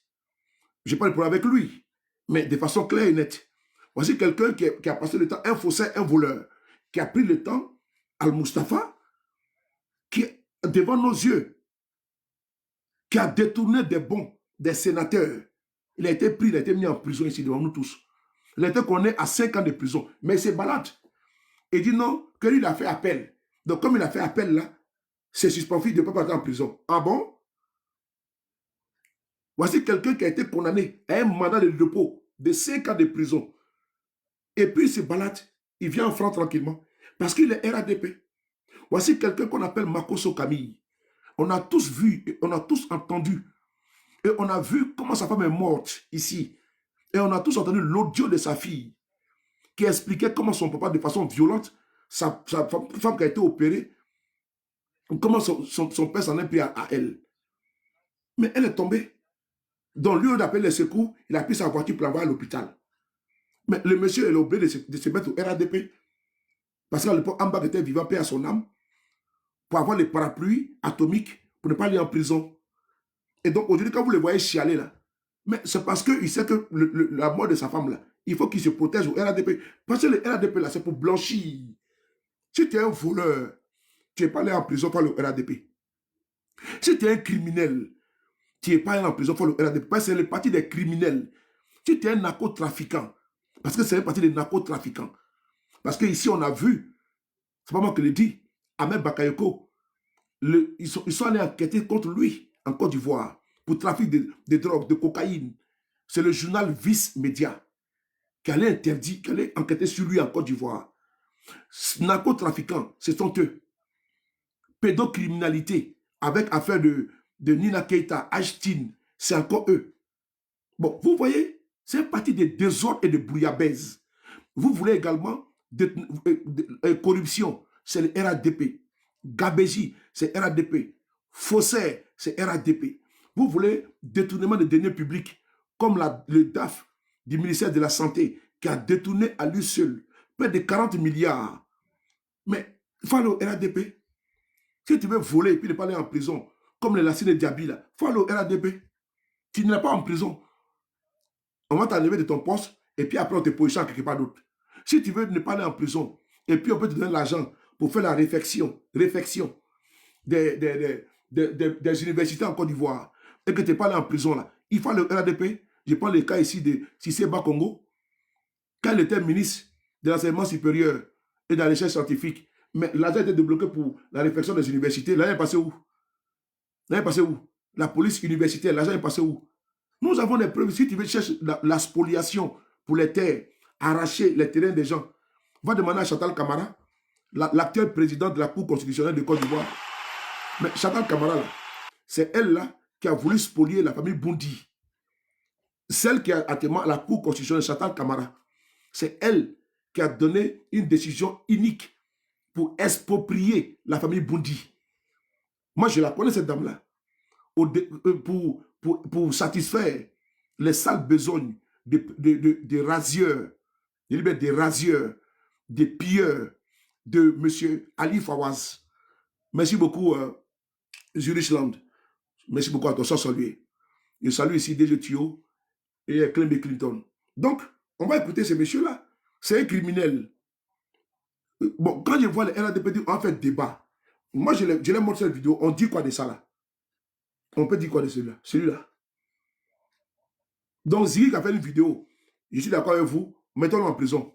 Mais celui-même qui a tué là, et puis fait une vidéo pour le vendre, lui, on fait comment? Ziggy, on le prend, on le met où? On le met au bâtiment, c'est chez les criminels. Mais lui là, on doit le mettre au poteau. Si Ziggy pour une vidéo, on le met au bâtiment C, celui-là, on doit le mettre au poteau puis le fusiller. Parce qu'ils ont pris quelqu'un, ils l'ont brûlé vivant. Donc, si Ziggy pour une vidéo, on le met au bâtiment C, chez les plus grands criminels de Côte d'Ivoire, dans les bâtiments, celui-là, on fait quoi de lui? normalement, on le met au poteau et puis on le fusille. Mais la liberté, parce qu'il est militant de RADP, donc le RADP là, je vois certains docteurs ou RADP qui écrivent docteur. C'est pas nos publicitaires. Vous savez, tout le monde, on peut écrire docteur, on peut écrire médecin, on peut écrire sage-femme. Ton nom qui est là. Je vois ici, il y a un nom qui est là. Je vois ici, il y a un nom qui est là, Poutine, Côte d'Ivoire. Je vois ici, Zurich-Land, voilà. Donc, Zurich-Land, là, tu peux mets dessus, docteur en droit. Sur les pays, là, je peux enlever, je mets dessus, anthropologue. Je peux mettre ici, chimiste. Je peux mettre cardiologue. Je peux mettre podologue. Je peux mettre physicien. Je peux mettre mathématicien, vrai ou faux. Donc, je vois certains là, ils mettent panneau publicitaire, ils mettent docteur. Donc, quand ils mettent docteur, là, mais docteurs qui marchent avec des criminels d'un parti politique, des docteurs qui sont allés à l'école, qui ont un bagage intellectuel, qui ont un sens de discernement, qui savent trier les bons gars des livrets. Eux là, ils viennent soutenir des criminels au détriment de quelqu'un qui a fait une vidéo. Ça, il faut interroger de l'aide où ils ont obtenu leur doctorat. Mais ça ne m'étonne pas, parce que nous avons le doctorat boutique. Pour avoir un doctorat là, il faut aller en Tunisie.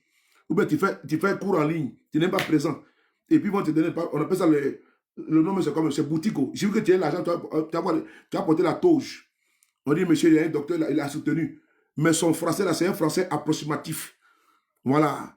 Donc, voici ça. Donc, quand on te dit docteur, là, on ne peut pas marcher avec des criminels. Quand on se dit docteur, là, on ne soutient pas la violation de notre constitution. Quand on se dit docteur, là, on ne soutient pas l'injustice. Quand on se dit docteur, là, on ne soutient pas la prédation. Quand on se dit docteur, là, on ne soutient pas les brimades, les attaques aux libertés fondamentales. C'est important. La liberté, là, la liberté, elle est sacrée. Et le sacro-saint principe de tout docteur qui sait qu'il a eu un cursus scolaire soutenu et qu'il est sorti là-bas, couronné par un diplôme, il ne peut pas marcher avec un criminel comme ça qui vient revendiquer son crime. Il ne peut pas également soutenir une violation systématique de notre constitution en nous faisant, comment dirais-je, en nous faisant avaler la couleuvre. C'est le premier mandat de la Deuxième République. Non, c'est le deuxième mandat de la Deuxième République. Le premier mandat, je ne sais pas comment il raconte les conneries là même là. Mais j'ai pas même mon latin. Le premier mandat de la Troisième République. Non, le deuxième mandat de la Troisième République. Vous voyez, tout ça parce qu'il ne veut pas dire des gens même qui sont tellement des faussaires. En 2020, ils sont allés chercher un pseudo-constitutionnaliste en Europe que le monsieur dit qu'Alassane Ouattara peut être candidat. Nous sommes allés fouiller. Il s'est trouvé que le monsieur même n'est même pas informé, qu'il n'est même pas juriste, mais sa photo est apparue dans un journal de Côte d'Ivoire, un journal du RADP, en l'occurrence le Fraternité Matin, où ils disent qu'il y a un juriste, éminent juriste, qui démontre que Ouattara peut être candidat. Ils sont allés chercher un acteur. Vous voyez des gens comme ça, des faussaires chroniques, un parti de bandits, un parti de malfrats. Comment en 2020, tellement qu'ils étaient aux abois, ils sont allés chercher, inventer un juriste, un Français, qui est dans un village ici, en Normandie. Ils sont allés mettre sa photo sur les journaux pour dire que ce monsieur-là était un juriste. Regardez-moi des gens comme ça. Et puis, c'est ceux-là, des apprentis sorciers, ils veulent qu'on les suive ou bien on rejoigne les partis. Comment on peut suivre le RDR? Et puis,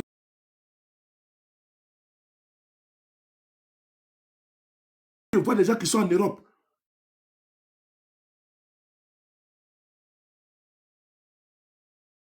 Ils veulent contaminer notre pays. Vous ne pouvez pas vivre en France et vous marchez avec des criminels qui revendiquent des crimes. Je peux comprendre, n'est-ce pas, des tarés qui sont en Côte d'Ivoire. Il y a des tarés qui sont en Côte d'Ivoire qui peuvent raconter leur vie, les bobards. Mais vous qui vivez en Europe, aux États-Unis, au Canada, vous êtes RADP, comment vous pouvez soutenir qu'un individu qui a fait de cela qu'une vidéo, il croupit en prison dans les bâtiments des criminels et que des criminels sont en liberté? Ceux qui ont incendié un être humain à Nayo, expliquez-moi, où vous avez obtenu votre bagage intellectuel là? On remet ça en cause. Parce que si vous êtes confronté à cette analyse ou bien à cet exercice devant un jury où vous devez soutenir sur un jeune qui a fait une vidéo et qui n'est pas de votre parti, qui se retrouve dans les bâtiments des criminels, une vidéo, pas un appel à assassiner quelqu'un, ou bien un appel à la déstabilisation, mais qui a fait une vidéo. Et puis un autre individu qui est de votre parti, qui a assassiné quelqu'un et qui est de votre parti et qui n'a pas été arrêté, qui est en liberté. Si on vous donne cette thèse pour soutenir devant un jury, mon frère, tu auras 0 sur 20. On ne va pas dire moins 20 sur 20. Parce que tu peux être docteur et puis tu vas voir ça là et puis tu ne vas pas en parler. Tu peux être quelqu'un, tu es père de famille, mère de famille, puis tu vas voir ça là. Tu es RADP. Et comme c'est le bon criminel, chez vous, il y a les bons criminels. D'ailleurs, on a vu ici, en 2020, vous vantez du bac à verre. En 2020, vous vantez ici d'avoir décapité un frère, tout c'est Kofi. Donc, RDL est égal à quoi? Est égal à borné. RDL est égal à incongruité. RDL, quand tu mets RDL, rassemblement, n'est-ce pas, des renégats. Rassemblement des renégats. Rassemblement des riens. Parce que vous n'êtes rien. Rassemblement des riens. Donc, RDR. Rassemblement des résidus. RDR. Rassemblement des rabougris. RDR. Rassemblement, n'est-ce pas, des... Comment dirais-je, des... Écrivez même des mots là, même là. Rassemblement des quoi même là? Rassemblement des rejetés. Tout ce qui commence par R là. Donc, comme je ne me suis pas préparé pour ça, donc on continue. Mon cerveau, voilà. Rassemblement des racailles. Merci beaucoup. Ça tient bien même. Rassemblement des racailles. Parce que c'est des racailles réunis. Trafic de drogue. Ce sont eux là-bas. Le fumoir, là, c'est eux qui sont là-bas. Rassemblement des rebelles. Merci beaucoup, Babaché. Rassemblement des rebelles. Voilà.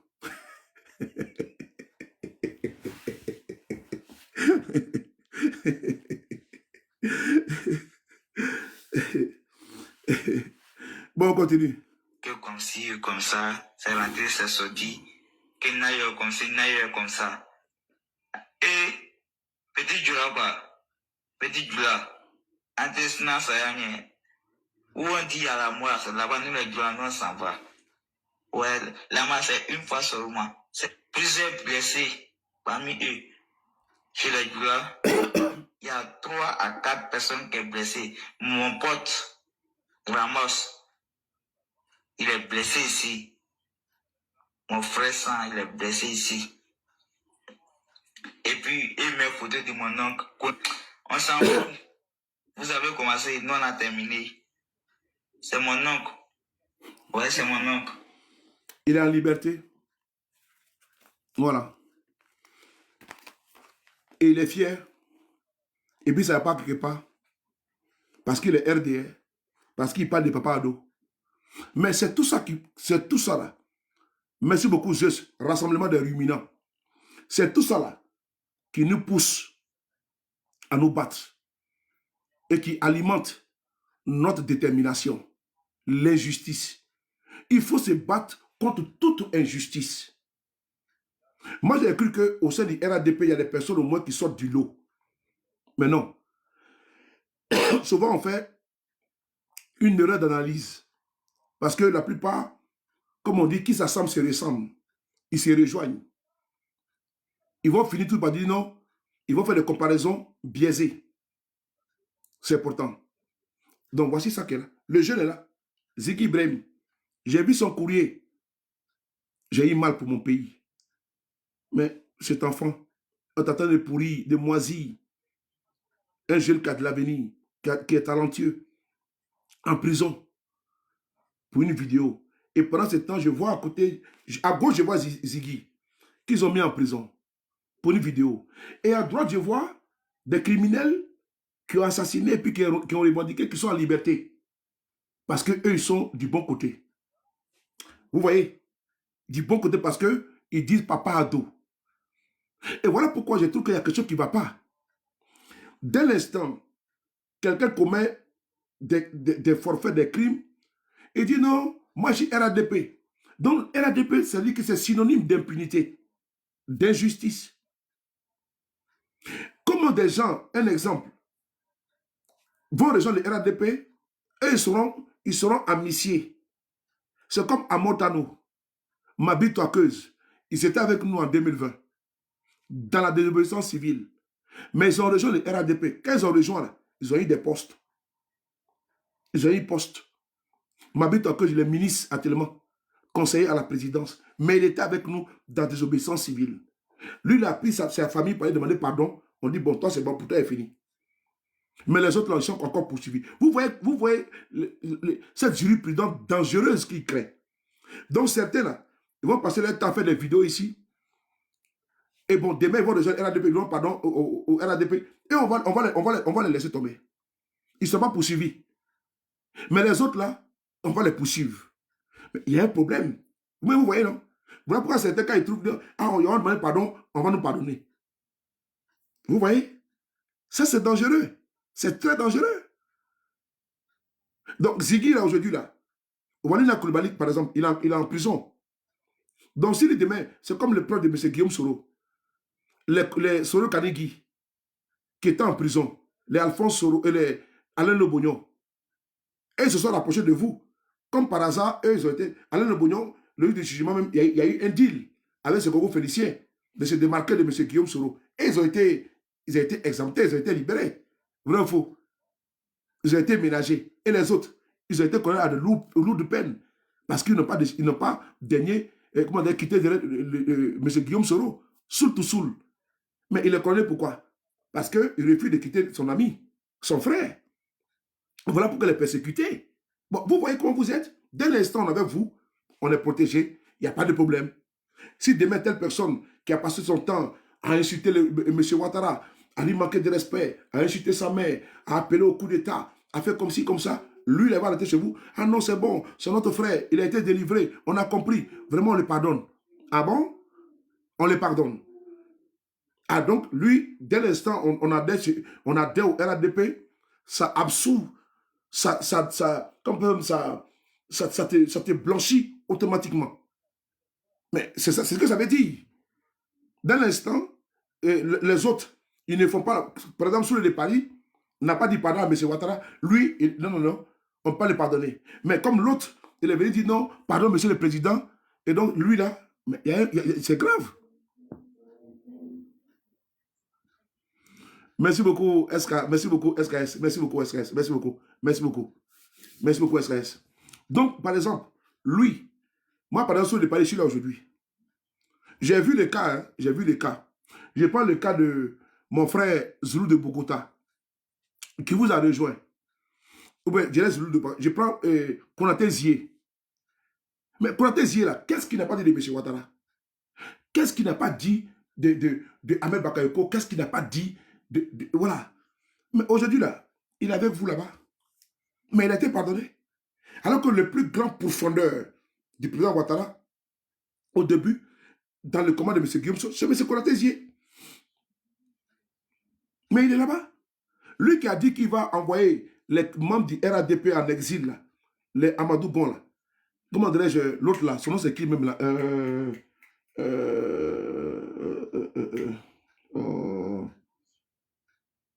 Kanigi Soro. Ma brise, comment tu vas, Victoire? Kanigi Soro. Mais à Marcory, à Port-Boué, pardon, il y avait un meeting. Il dit qu'il va envoyer les membres du RADP en exil. Il était dur. Mais dès l'instant de rentrer chez vous, là, c'est bon. Donc, ça veut dire que tant qu'on est dans l'opposition, on peut s'attaquer à M. Ouattara. On est justiciable. On est punissable. Mais dès que je viens, je dis vraiment, oh, vraiment ce que j'ai fait là, je regrette. J'ai été vraiment trompé. Franchement, je ne sais pas. Vraiment, papa, il faut me pardonner. Vraiment, j'étais un enfant perdu. Il ne savait pas ce que je faisais. Avec beaucoup de recul, vraiment, c'est un combat que je ne devais pas faire. Et j'ai été très loin. Pardonnez-moi. Là, en même temps, on me récupère. On dit, ah ben, tu as vu, Soulou de Paris est délivré. Ah, il est venu dans la République. Bon, regardez-moi des trucs comme ça. Donc maintenant, comme j'ai mis ma caméra, et j'ai dit que, bon, j'ai compris, mais j'ai compris quoi? J'ai compris quoi? Non, j'ai compris, voilà, il ne fallait pas attaquer M. Ouattara comme ci, comme ça. Mais personne ne m'a envoyé. Je le fais à mon âme et conscience. Mais j'ai bien dit que non, j'ai compris. demande pardon. Dès l'instant, il demande pardon là. On dit, bon, celui de Paris, c'est un bon gars. Vraiment, bravo à toi. Ton pardon est accepté. Bon, pendant ce temps-là, les Oxymores là, les Emmanuela et puis les Nina là, ceux-là, vous voyez, c'est les enfants perdus de la République. Vous voyez, voilà, ceux-là, vous allez voir. On va vous rapatrier. Bon, vous voyez. Ah, donc c'est comme ça qu'on doit faire maintenant. Moi, je peux passer mon temps, je vais insulter M. Ouattara. Je vais insulter tout le monde. Et un jour, je me lève comme ça, je dis, bon, j'ai compris, mais vous allez me pardonner. Et je vais rentrer en Côte d'Ivoire. Parce que j'ai arrêté d'attaquer votre pouvoir. Mais normalement, là, si je suis comme ça, si la justice me répond de quelque chose, mais je dois répondre devant la justice. Ce n'est pas au RADP de me pardonner. Si on me répond quelque chose, c'est à la justice d'apprécier. Mais maintenant, là, nous, on a compris le système. On a compris le système. C'est-à-dire que dès que tu as une stratégie, tu veux échapper à la justice, mais rentre au RADP. Tu vas échapper à la justice. Parce que la justice, elle est RADP. C'est ça, cette confusion-là. Confusion des genres. C'est-à-dire que le ministre de la Justice, qui est certes nommé par le président actuel, le chef de l'État, le ministre de la Justice, il est pour tous les justiciables. Lui-même, les justiciables. Mais il est partisan. Et la justice, elle est partisane. Alors que c'est la balance. La justice, elle est représentée par la balance. L'équilibre de la chose jugée. C'est-à-dire que tu sois RADP, que tu sois PPACI, GPS, PDCI, FPI, MFA, la justice ne doit pas être sélective. Si tu es RADP, tu as tort, elle doit sévir. D'ailleurs, au nom de l'exemplarité même d'ailleurs, les cas du RADP même d'ailleurs, qui aujourd'hui peuvent voler à tout va, il n'y a pas d'exemplarité de sanctions. Non. Il y a un laisser-aller. Donc, je trouve que notre justice, elle est malade. Je fais confiance à la justice ivoirienne. Mais je ne fais pas confiance à des hommes qui sont dans la justice ivoirienne, des hommes et des femmes qui sont corrompus, qui sont compromis. Je fais confiance à notre justice. Parce qu'il y a des juges intègres en Côte d'Ivoire. Il ne faut pas tout confondre. Il y a le juge Ange-Olivier Gras, qui est une formation, qui est un pur produit de, comment on appelle ça, de la justice, de la justice ivoirienne, de la magistrature ivoirienne. Mais il n'est pas compromis. Il y a des juges comme ça intègres qui disent non. Dans le dossier, entre guillemets, parce que dossier, il n'y en a pas, donc il y a mis entre guillemets. Dans le dossier, entre guillemets, de M. Guillaume Soro, de recel ou bien de tentative de coup d'État, comment dirais-je, une accusation fantasmagorique, pour ne pas dire rocambolesque. Et donc, dans ce dossier-là, mais le premier juge qui a été saisi dans le cas de recel des maisons, mais le juge, il s'est désisté. Pourquoi? Parce que le juge a trouvé qu'il y avait prescription. En Côte d'Ivoire, si un dossier dépasse déjà 10 ans, il y a prescription. Donc, dans le cas de M. Guillaume Soro, il y a eu la transaction en 2017. Donc, 2017, le président Babou était au pouvoir. 2017, ça fait 10 ans. Mais le dossier a été réveillé en 2019. Donc, quand tu prends 2017, 2019, ça fait combien? Ça fait 12 ans. Ça veut dire qu'il y a prescription. Donc, le magistrat s'est basé sur la loi, il a dit non, il y a prescription. Mais le magistrat, il a été affecté. Il a été dessaisi du dossier. Et puis, il a été affecté. Il a été dessaisi du dossier et puis il a été affecté. Donc, nous, là, notre justice, elle est malade. Et nous devons relever la justice qui est aujourd'hui couchée. C'est ça. Parce que ce qui garantit les libertés fondamentales, ce qui régit la société, c'est la justice. Parce que la justice, là, c'est elle qui doit donner la raison aux pauvres, aux faibles, face aux forts qui veulent embastiller, qui veulent piétiner les faibles. Si un fort qui est milliardaire veut exproprier un faible, s'appuyant sur ses relations, sur ses moyens financiers colossaux, mais c'est la justice qui tranche, qui dit non. C'est la justice qui est le bouclier, qui est le protecteur des faibles. et même des forts. Quand le fort est grugé, quand le fort est escroqué par des escrocs, par des brouteurs, mais c'est la justice qui vient à la rescousse et qui lit les droits, qui dit les droits. C'est important. Mais quand la justice, elle devient une justice qui penche toujours du même côté, que j'appelle communément, et je ne peux pas dire tout le temps, la tour de Pise. Parce que la tour de Pise, c'est une tour qui est en Italie. Et cette tour-là, elle penche toujours du même côté. D'où la tour de Pise. Donc la justice ivoirienne, elle penche toujours du même côté. Vous comprenez? Et donc, c'est ce côté-là, c'est le côté de l'injustice. Parce que les magistrats sont mis sous pression. Les magistrats sont intimidés, sont menacés. Une première en Côte d'Ivoire, le syndicat de la magistrature a fait une communication contre le pouvoir de M. Ouattara. Et dans cette communication, un communiqué, une déclaration publique, filmée, c'est sur les réseaux sociaux, et ils ont dit qu'ils sont menacés. Des magistrats, ils sont intimidés, ils sont affectés. C'est-à-dire qu'un magistrat qui ne veut pas, comment dirais-je, exécuter les ordres iniques de l'exécutif, mais on le prend à Abidjan, on l'envoie à Bonnier-le-Dougou, on l'envoie au nord, au fin fond. On a vu ici des enseignants ivoiriens qui revendiquaient l'année passée leurs primes, mais ils ont été affectés au nord. C'est-à-dire que le nord devient maintenant une région de punition. Vous voyez, on t'envoie au fin fond du nord de la Côte d'Ivoire parce qu'on veut te punir. Bon, frères et sœurs, c'est cette justice-là aujourd'hui qui est aujourd'hui malade. Je dis bien, je fais confiance à la justice de mon pays. Mais je ne fais pas confiance à certains individus qui sont allés à l'école. Et je comprends bien, cette génération qui est sortie sous Alassane Ouattara, pour certains, ont été payés par le régime et ont eu des passe-droits, des faveurs. Parce que certains ont mis leurs frères à l'ENA. Je connais des gens ici à Paris qui sont RADP, qui ont mis leurs parents à l'ENA en Côte d'Ivoire.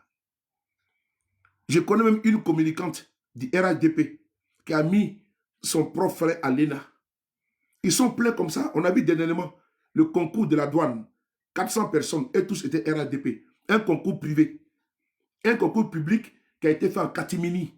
En catimini, ça veut dire en cachette. Et donc, ils ont fait le concours en catimini entre eux. Et on a vu, ils ont publié sur les réseaux sociaux. Vous avez vu comment notre pays va mal. Voici le constat clinique qui est chaotique, je ne peux pas dire cataclysmique. C'est cataclysmique, c'est dramatique. Et donc, quand je retrouve ce jeune homme en prison et qui fait il écrit un courrier, un communiqué, alors que le jeune homme, sa place n'est pas en prison, je suis triste. Je suis triste pour mon pays. Et je ne dois pas laisser la tristesse l'emporter. Plutôt, je dois m'appuyer sur ça pour continuer mon combat. C'est ça qui me fortifie.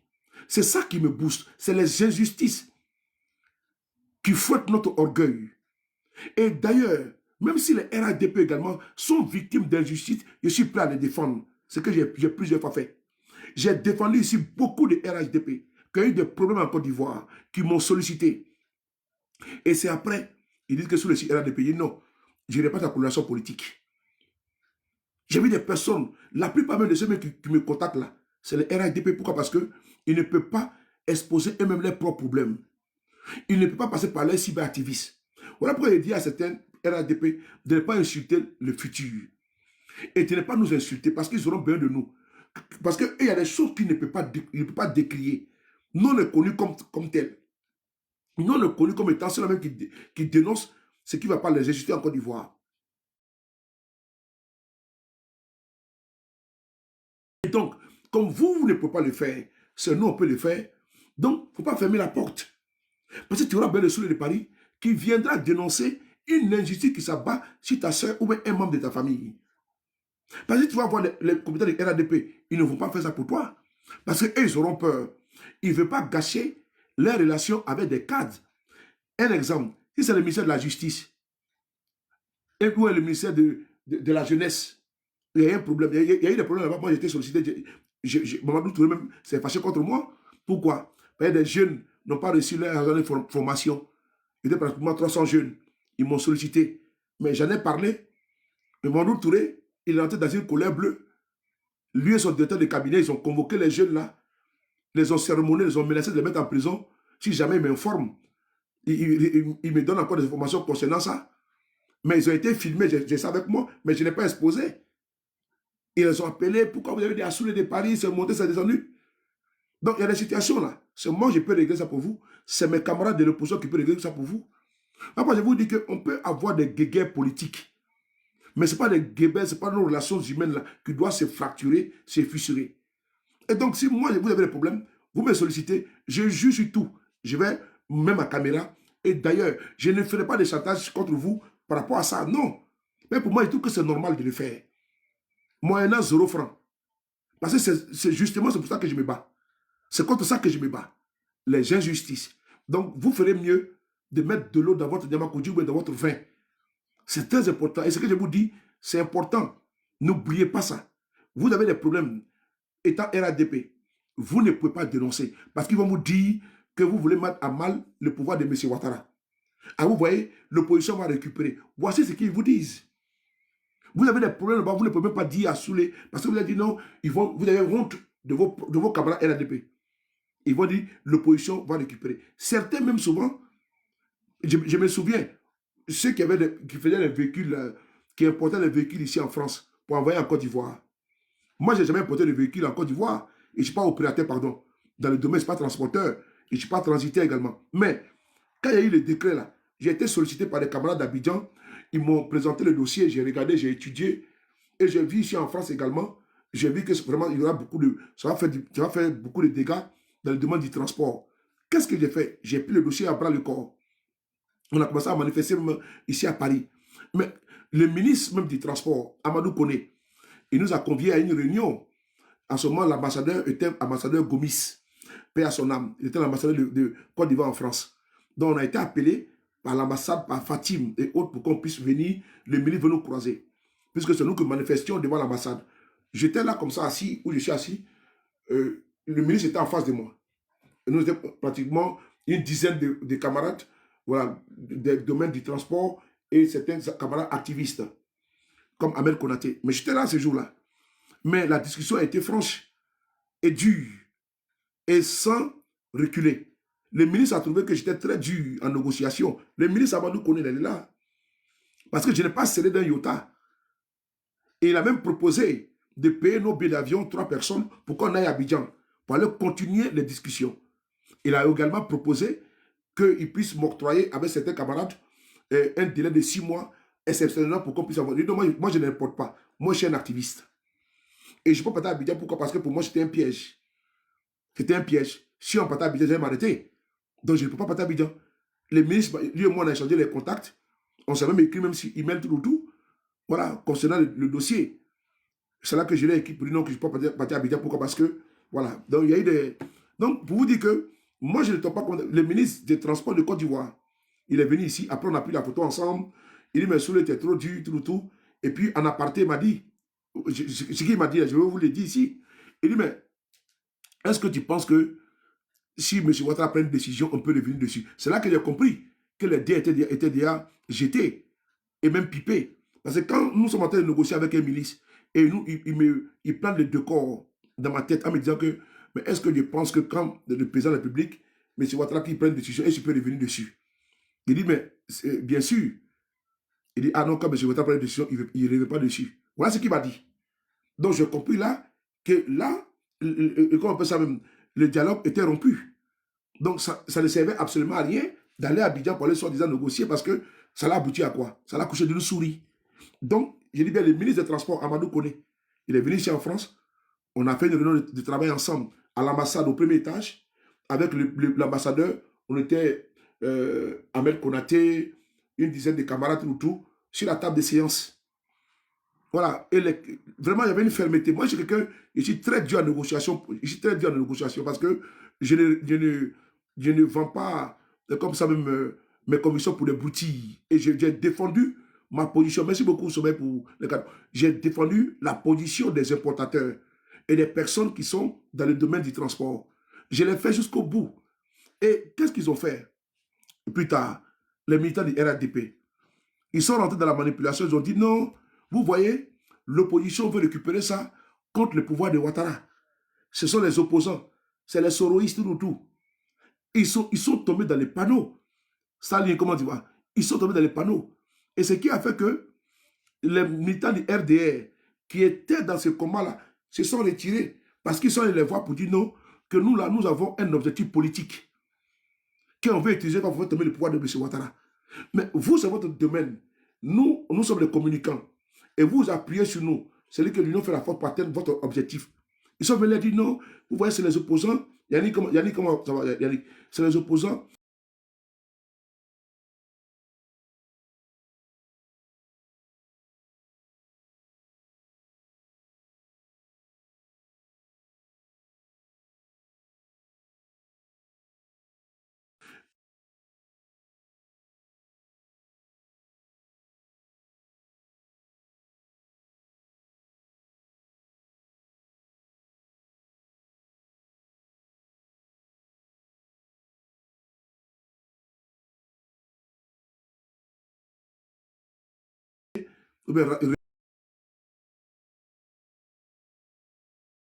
Reportés comme dans les autres.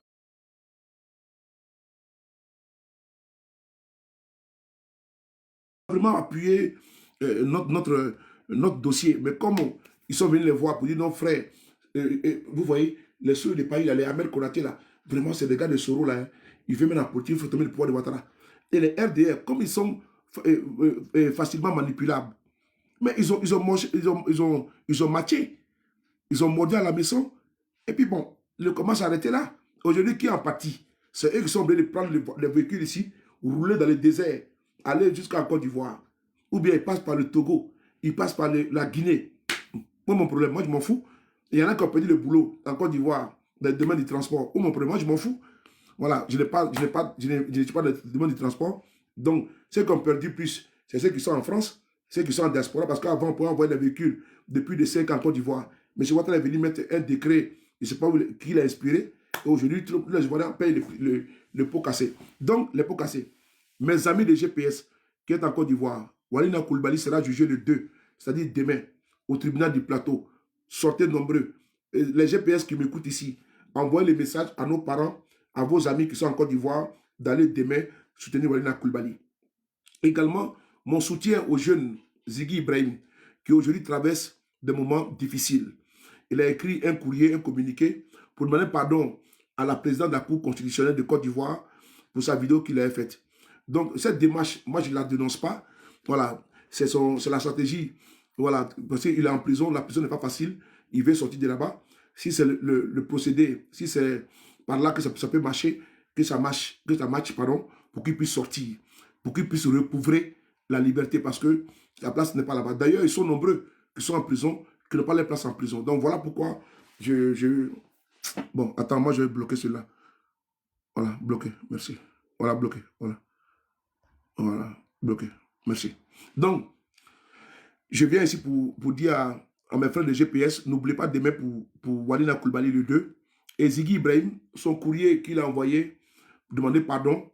Je ne vais pas critiquer cette démarche-là. Je ne le ferai pas. Celui qui vit le fardeau de la prison, la lourdeur de la prison, les affres de la prison. Voilà, la prison n'est pas du tout facile. Et donc, il a demandé pardon à la présidente de la Cour constitutionnelle. J'espère qu'ils vont attendre raison et faire sortir le jeune de la prison parce que, voilà, il est encore jeune, il a de l'avenir devant lui. Et donc, il faut prendre pitié, puis il faut le libérer si c'est possible. Faites-le.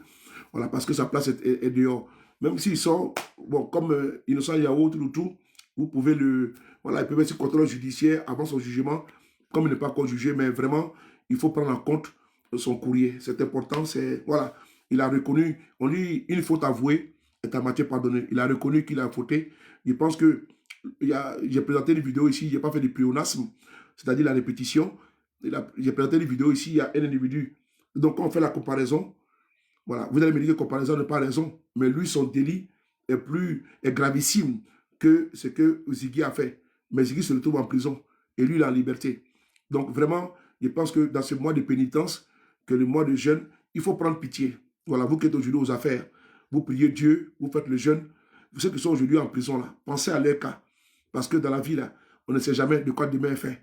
C'est important. Et ceux qui sont également les partisans de M. Ouattara, faites passer les messages autour de vous, auprès de vous. Parce que tout est vanité. Et rien n'est éternel, sauf la volonté de Dieu, et sauf la puissance de Dieu et les règnes de Dieu.